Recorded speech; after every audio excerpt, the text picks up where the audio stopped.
Et salut à tous, c'est Darkvenger et bienvenue dans ce guide Destiny sur Battlerite Royale.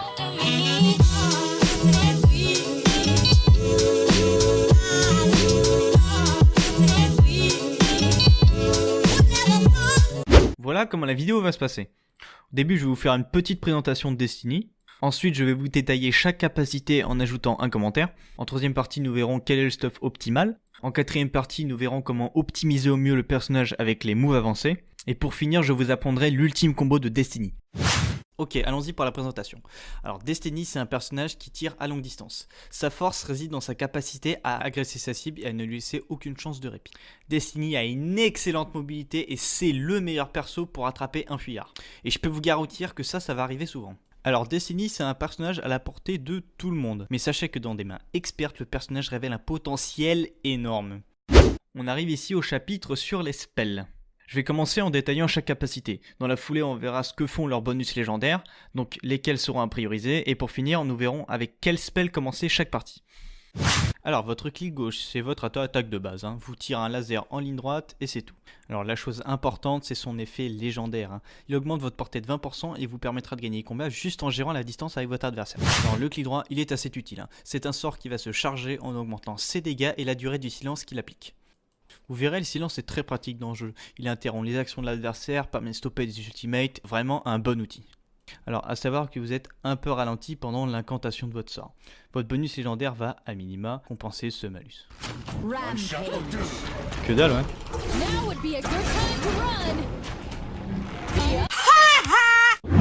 L'espace. C'est là où on voit clairement le clin d'œil à Samus, le héros de Metroid. Ce spell, je vous garantis, va en faire rager plus d'un.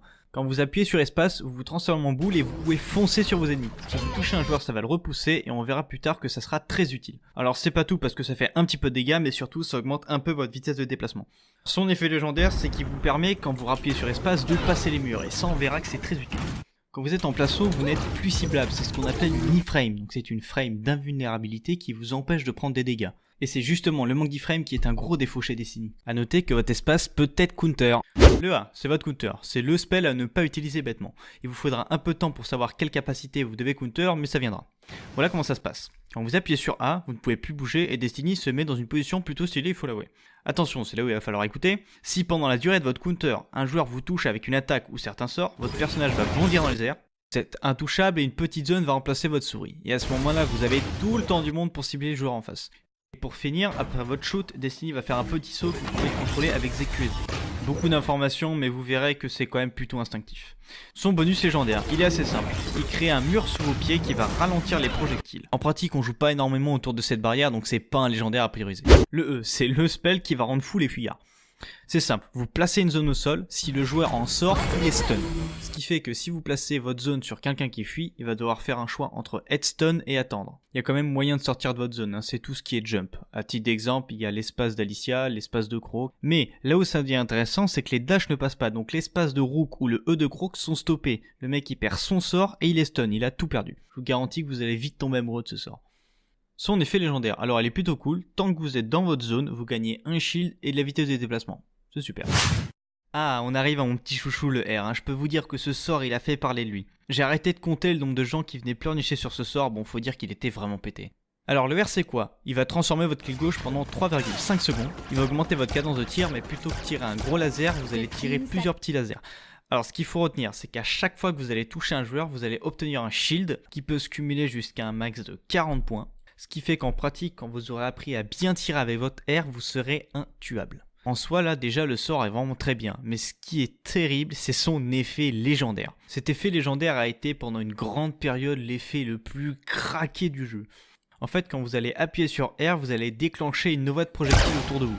Comme vous pouvez le voir à l'écran, il y a 8 projectiles, et chaque projectile représente une auto-attaque. Ce qui veut dire que si vous êtes au corps à corps de quelqu'un, il peut prendre jusqu'à 3 projectiles. Donc autant vous dire que votre bouclier va charger d'un coup, le mec va prendre masse dégâts, il est vraiment terrible. C'est simple, une fois que vous avez votre R légendaire, tous les match-up mêlés sont gagnables beaucoup plus facilement. Ultimate, vous verrez ce sort est super fun. Vous choisissez une direction et vous foncez plein de balles. Si vous rencontrez un mur, vous allez rebondir comme une boule de billard jusqu'à un maximum de 3 fois. C'est un sort extrêmement polyvalent. Il peut vous permettre de fuir à vitesse grand V, de rattraper un fuyard, de traverser une énorme distance grâce au rebond, mais aussi de désintégrer la barre de vie des autres joueurs. Chaque fois qu'un ennemi sera touché par votre ulti, il se verra projeté dans les airs un court instant, qui peut servir à empêcher des actions. Il n'y a pas d'effet légendaire sur les ultimates. Alors au final, quels sont les légendaires que vous devez prendre en priorité? Alors déjà pour le premier sort, ça va dépendre de votre niveau de jeu. Si ça fait un moment que vous jouez Destiny, vaut mieux prendre le R car vous saurez au mieux l'optimiser. Si vous commencez à prendre en main Destiny, je vous conseille le clic gauche. Alors après ça, nous avons le E pour son shield et sa move speed, l'espace parce que c'est quand même pratique de passer les murs, suivi du clic droit et du A. Et maintenant nous allons voir avec quel sort commencer en début de partie. C'est simple, avec Destiny c'est toujours les deux mêmes sorts. À chaque partie vous devez prendre votre espace et votre R. Alors pourquoi ? Votre espace c'est votre seul sort de mobilité quand vous n'avez pas votre ulti. Et en début de jeu c'est très facile de mourir, donc vous avez absolument besoin d'un moyen de vous escape. Ensuite vous pouvez vous poser la question pourquoi prendre le R et pas le clic droit. C'est simple, c'est parce que déjà votre clic droit vous n'allez pas le mettre dans 100% des cas. Le problème c'est que parfois vous allez louper et vous perdez beaucoup de dégâts. Alors que le R il a un double avantage. Déjà il transforme vos auto-attaques donc c'est plus dur à louper, mais surtout il vous donne du bouclier. Et dans ce jeu-là, tout ce qui est régénération de points de vie ou bouclier est extrêmement puissant en début de partie. Les personnages qui ont l'un ou l'autre sont très forts en early. Destiny en fait partie, abusez-en. Bon, je savais pas que j'avais moi. Voilà, si je fais ça, c'est bon, il est mort. Alors, nous voici arrivés à la partie équipement. Alors, qu'est-ce qui est mieux pour Destiny? Qu'est-ce qu'on priorise? Qu'est-ce qui est nul? On va voir ça. On va commencer par un item très important. C'est la cuirasse de vitalité. Elle peut vous donner jusqu'à 40% de points de vie supplémentaires. Et son bonus légendaire est vraiment très intéressant. Chaque fois qu'un joueur va vous toucher, vous allez avoir 10% de chance d'obtenir un bouclier qui absorbe 15 points de dégâts. C'est vraiment un bon item, prenez-le. Alors le second item, je dirais même les seconds items, c'est le combo Ravageur et Faucheur. Alors qu'est-ce que c'est? Déjà on va commencer par le Ravageur. Le Ravageur il vous donne 15% de dégâts et 15% de soins en plus. Il vous donne 10% de points de vie supplémentaires, il augmente vos dégâts de 15% contre les cibles qui ont moins de 30% de leur points de vie. Alors là ça fait beaucoup de chiffres mais retenez juste que ça vous donne des dégâts, de bons dégâts même et des points de vie. Donc très intéressant. Alors couplé à cet item nous avons le tranchant du faucheur, hein, c'est la deuxième partie du duo. Pourquoi? Alors il vous donne des dégâts supplémentaires mais surtout un vol de vie de 20%. Et ce vol de vie est augmenté par les soins qu'apporte le ravageur. Donc en fait ces deux items sont en synergie. Le bonus légendaire du faucheur, c'est que vous récupérez 20 points de vie quand vous tuez quelqu'un. En soi, c'est très bien, mais le bonus légendaire, c'est pas le plus important. Ce qui compte, c'est vraiment le vol de vie.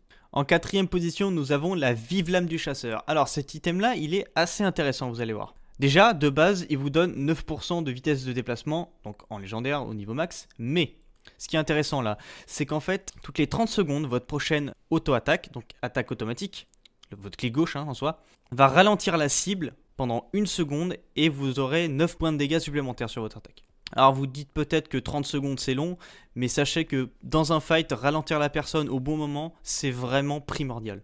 Son bonus légendaire, il est loin d'être nul. Quand vous tuez un joueur, ça réinitialise tout votre temps de recharge, donc à garder en tête. Vous l'aurez peut-être noté, mais ce build il est assez axé agressif quand même. Il existe évidemment des variantes comme le diadème de résilience qui est un très bon item, peut-être un peu trop sous-estimé. Alors ce diadème, il peut réduire jusqu'à 30% vos contrôles de full. Qu'est-ce que c'est un contrôle de full? C'est un stun, un fear, n'importe quoi qui vous empêche d'utiliser votre personnage en fait. En plus de ça, l'item peut vous donner jusqu'à 25% de points de vie supplémentaires, ce qui n'est pas négligeable. Alors son effet légendaire, il est assez intéressant sur Destiny. Quand vous allez subir un contrôle de full, donc comme je disais, un étourdissement, un fear, un silence, vous allez prendre 30% de dégâts en moins. Et il y a des personnages qui utilisent énormément les contrôles de full, comme par exemple Rook. Parmi les items qui restent, on va distinguer deux catégories, ceux intéressants en early et les autres. Le roi des items early est le pendentif porte-bonheur. Il arrive souvent que j'achète le porte-clés en premier item parce que les golds qu'il apporte sont vraiment pas négligeables. Un autre item qui est fort, mais cette fois-ci de l'early jusqu'à late game, c'est l'amulette d'énergie, mais seulement son effet légendaire. En fait, à chaque fois que vous allez tuer un joueur, vous allez récupérer votre ulti instantanément. Ce qui veut dire que vous pouvez enchaîner des ultis, mais aussi que vous pouvez utiliser votre ulti directement si le combat était rude.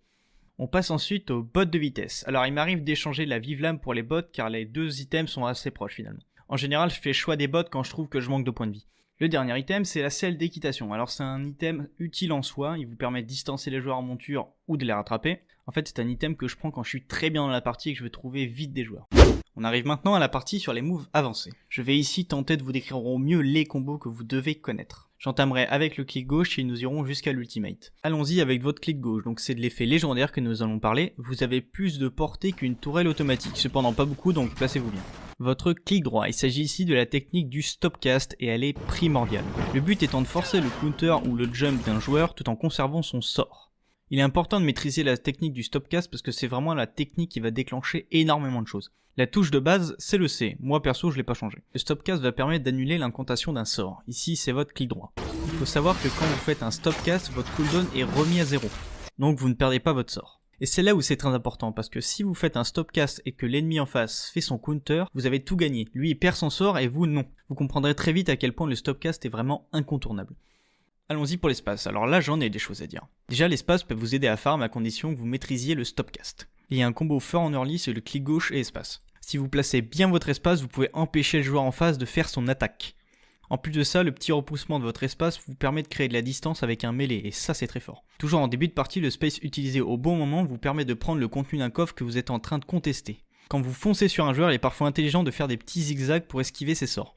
Pour faire tomber un joueur de sa monture, il y a un combo très sympa. Quand vous poursuivez votre ennemi, vous pouvez utiliser votre espace pour vous rapprocher de lui. À ce moment-là, vous mettez le E sur lui, le joueur va avancer et être stun, et à ce moment-là, vous mettez votre attaque. Vous allez le désarçonner et il est à votre merci.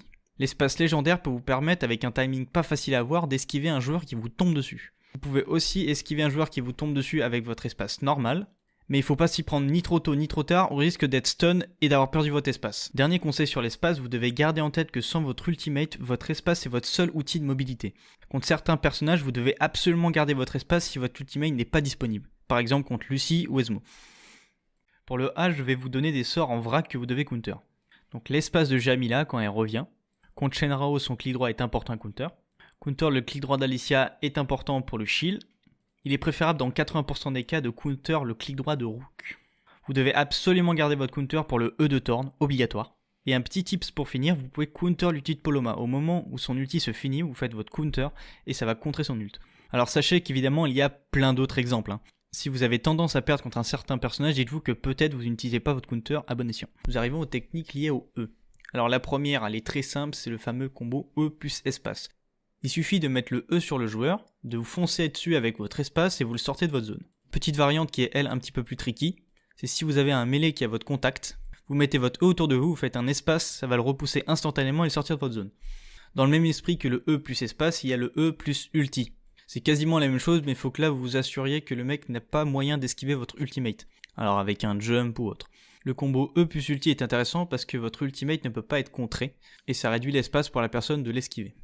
Un combo cette fois-ci un peu plus défensif, c'est le combo E plus A. Quand un joueur est à votre corps à corps, vous mettez le E autour de vous et très rapidement vous faites un counter. Ce qui va se passer, c'est que le temps que vous soyez en l'air, la personne va bouger, vous le visez, donc déjà c'est plus simple de le viser, et une fois que vous tirez, la personne va se faire projeter de votre E, et là il va être stun, ça vous laisse le temps de vous replacer, c'est vraiment hyper intéressant. Allons-y pour le R. Alors, pour être une excellente Destiny, vous devez de maîtriser au mieux votre R. Pour commencer, vous devez au maximum, si c'est pas toujours, utiliser l'effet légendaire de votre R au corps à corps pour toucher avec un maximum de tirs. Maintenant, je vais vous apprendre une technique que j'ai longtemps utilisée et que j'utilise encore. C'est un entraînement qui va améliorer votre IM sur votre R et de manière globale. Voilà comment ça se passe. Quand vous attendez que la game se lance, là vous devez vous entraîner à utiliser votre R. Alors comment? Au début déjà, choisissez une cible immobile. Les AFK c'est pas ce qui manque. C'est là où ça va devenir un poil technique. Voilà comment ça passe. Vous activez votre R et à ce moment-là, vous allez dessiner des quarts de cercle autour de Destiny. Et au moment où votre tir va partir, vous remettez votre souris sur le joueur. Une fois que ça c'est fait, vous refaites un quart de cercle. Et quand vous allez tirer, sur le joueur. Le but ici en fait c'est de tirer au dernier moment sur la cible en balayant un petit peu votre écran. Et ça va énormément vous aider. Je sais que sur le coup ça peut vous paraître curieux, mais de faire ce petit exercice va augmenter votre IM de façon considérable. À force d'entraînement, vous serez capable de mettre tous vos tirs sur un joueur en mouvement qui tourne autour de vous. Et ça va vous rendre intuable. Entraînez-vous et vous verrez que vous allez progresser d'un coup. En plus de ça, cette technique vous servira pour tout. Une fois maîtrisé, vos clics gauche et vos clics droits seront bien plus précis. Et cette technique de viser au dernier moment peut se décliner à l'infini. Sur vos clics droits, sur vos ults, ça vous servira pour tout et sur tous les persos du jeu. L'ulti, alors ça va être assez court parce qu'on a déjà vu l'ulti sur pas mal de combos avant. Déjà votre ulti ne peut pas être counter, donc si vous placez votre ultimate sur un moment où l'adversaire est en train de counter, vous allez gagner un avantage vraiment énorme. Votre ulti peut passer à travers les orbes du butin et les rochers. Il est utile de toujours avoir en tête de pouvoir faire un maximum de rebonds avec votre ult. Comme avec d'autres sorts, vous pouvez faire croire à un joueur que vous allez utiliser votre ulti sur lui et au dernier moment changer de direction. On arrive enfin à l'ultime combo de Destiny. Ce que vous avez appris auparavant va vous servir pour ce combo. Il est assez simple au final pourvu que vous ayez les bons timings. Alors, comment ça se passe? Déjà, ce combo commence dès l'instant où un joueur a subi un long étourdissement. L'exemple typique, c'est que vous tombez sur un joueur, une fois étourdi, vous placez votre E sur la cible, vous chargez votre clic droit à fond, vous tirez, là le joueur pourra bouger mais il sera silence donc il pourra pas faire de sort. Très vite après votre clic droit, vous poussez l'ennemi avec votre espace, il sera stun, vous allez le coller en boule, puis vous déclenchez votre R légendaire pour qu'il prenne 3 ticks. Là le joueur il se réveille mais vous avez un énorme avantage. Alors ce combo là peut être un peu amélioré en plaçant des auto-attaques avant votre espace et avant votre R, mais ce timing est très serré. En bonus je vais vous donner ma tier list des personnages qui sont forts contre Destiny. Dans l'ordre on fera très fort, fort, moyen et facile. Je ne vous détaillerai pas pourquoi, je vais juste citer leurs noms. Alors en très dur, on a Ezmo, HK, Varesh, Bako, Pestilus, Jade et Ulrich. En match-up compliqué mais faisable, on a Blossom, Freya, Eva, Lucie et Shaifu. En moyen, donc plutôt à l'avantage de Destiny, on a Alicia, Jamila, Jumong, Poloma, Regon, Rukan, Rook et Shen Rao. Et en match-up que je considère très simple, c'est Sirius et Xander. Je n'inclus pas Holdur, Pearl et Taya dans cette tier list parce que je n'ai pas assez joué contre pour vous donner un avis constructif. This is gonna be a blast.